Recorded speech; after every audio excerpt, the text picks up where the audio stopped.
they locking down the parliament before the 30th of June when they had planned for the 2nd of July? What can go so?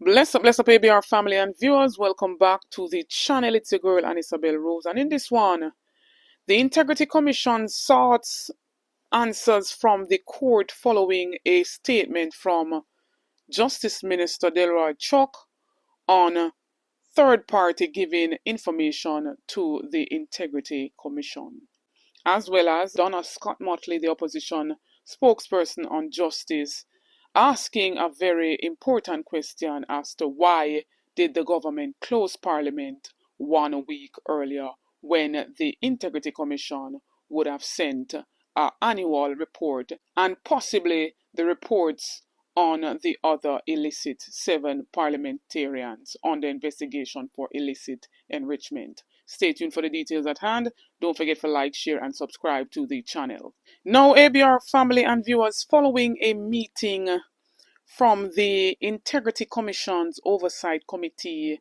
with Justice Minister Delroy Chuck being a part of the members of that committee reviewing the Integrity Commission's Act, they spoke on various issues with the Integrity Commission's Act, and one such is the Integrity Commission getting information from third party in order to verify or certify parliamentarians or public officials' statutory declarations. Delroy Chuck noted that a board had argued that the powers of the IC are too wide-ranging and the anti-corruption body seems unfettered, meaning they seems free to do as they please. He quoted, "It is recommended that the IC Act be amended consistent with the ruling by the UK Privy Council in the Turks and Caicos matter to require that information being sought from third-party institutions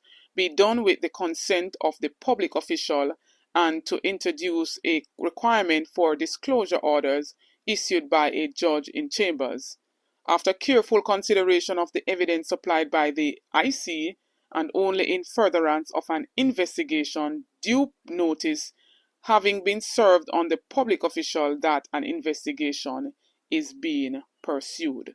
So in layman terms, he's basically saying that the public official or a parliamentarian who,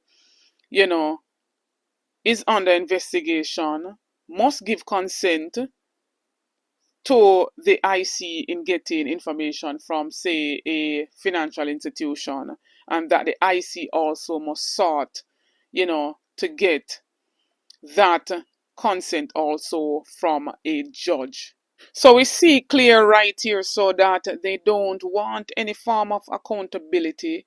They want to try and neuter the Integrity Commission as much as possible. We've seen them using the majority to remove the Auditor General of the Board of Commissions.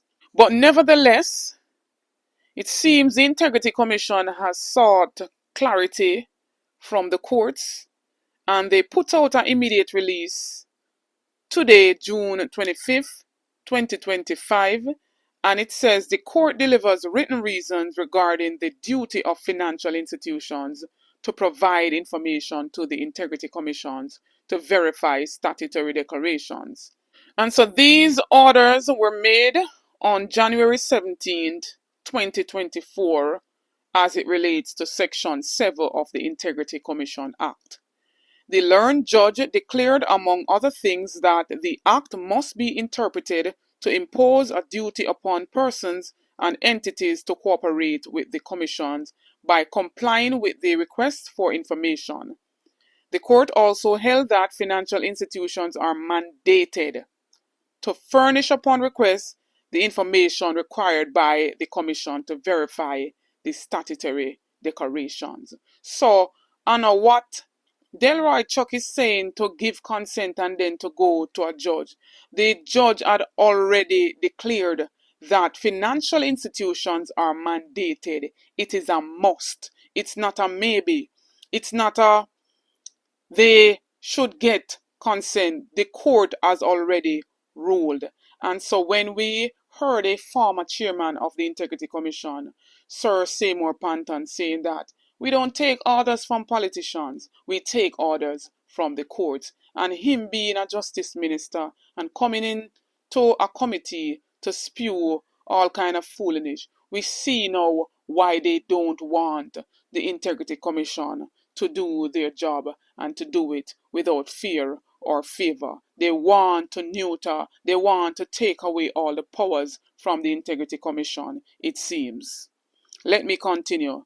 The court pointed out that Section 7.2 of the Act is designed clearly to enhance the capacity of the Commission to detect and expose corruption on the part of parliamentarians and public officials by assessing whether such individuals are in possession or control of pecuniary resources or property disproportionate to their official emoluments and legitimate income. And just to add, we're talking about finances here. When you're talking about your statutory declaration, income, assets, and liabilities, why wouldn't the Integrity Commission get the privilege to seek information from a third-party institution such as a financial institution? Why wouldn't they? They're talking about finances. They want to know if your income is matching up with whatever you have. That is the role of the Integrity Commission, to eradicate and to fight against corruption at all costs. So we see it here so clear as day that the court have already ruled. So when he's sitting there talking the rubbish, we thank God for the Integrity Commission. Now in this segment, it is said that the government of the day has basically ended Parliament a week early than the expected July 2nd. And questions are being raised as to whether it is they know that the Integrity Commission would have been giving out some reports this June, as they always do, their annual reports, and possibly reports on the other illicit 7 parliamentarians.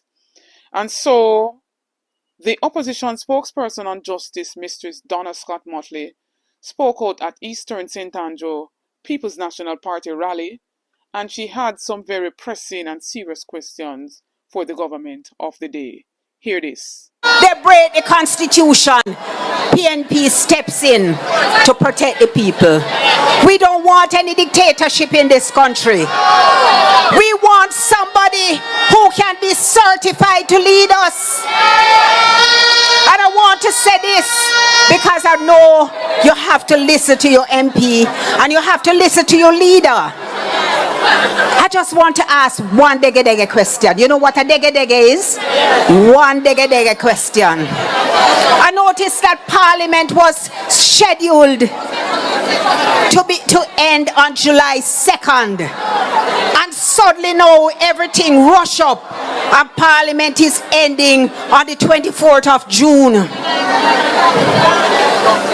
You see, the Integrity Commission report, which disclosed that 8 of them were under investigation for illicit enrichment, under the law must be tabled by the 30th of June.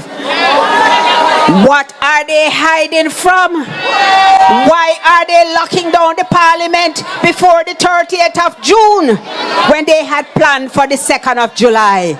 What can go so? But we the people with the power in our might, we the people with the power in our hand, we the people with the power in our fist will tell them time come. Your time come. It done now. Make way for a leader with integrity. Make way for a government who puts people first. Make way for a government who says time come for Jamaica, for all of us. The word is love. And I cannot understand for the life of me, how is it that Anju only still has persons saying that they're supporting him. This man is under investigation for illicit enrichment. This government are trying their hardest to put their friends and Kumbolo in places to prevent further deep diving from a financial investigative division and from a TAJ. How is it that persons are still saying that they're supporting a man whose statutory declaration cannot be certified from the Integrity Commission? But yet still, we're seeing various amounts of them coming out attacking the Integrity Commission that they warned the opposition to leave to do their job. Why can't the government officials, why can't the government led by Anju Holness leave the Integrity Commission? Let them do their job.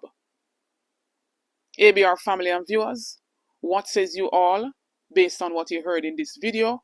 Drop in the comments, in the comment section. Me wanna say this is a very serious matter. I don't believe that this Anju Holness should be on our ballot going forward for this general election any at all. He should have recused himself from the day he found out that he was under investigation for illicit enrichment. Don't forget to like, share and subscribe to the channel on the road to 30k and beyond. Help me to get there, please. Get this video to at least 10,000 likes. Spread that one near and far. Let this one go viral. Please and thanks. Stay tuned for more videos. Stay tuned for more updates. Big up on yourself.